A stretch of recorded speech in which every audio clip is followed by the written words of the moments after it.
Southeast Health unveiled a new walking trail behind Circle East Rehab today.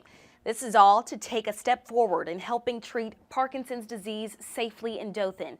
The trail is dedicated to Quin Flowers, who they call the visionary for getting Parkinson's treatment started here in Dothan.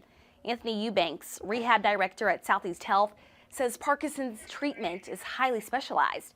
He explains how this trail will fit right into the treatment plans they make for any patient. Now, in that treatment plan, we can add this walking trail. And then along that trail, we can do different challenges with balance and movement that will help the Parkinson's patients. The trail is 1/3 of a mile in length and features sections named after different types of flowers.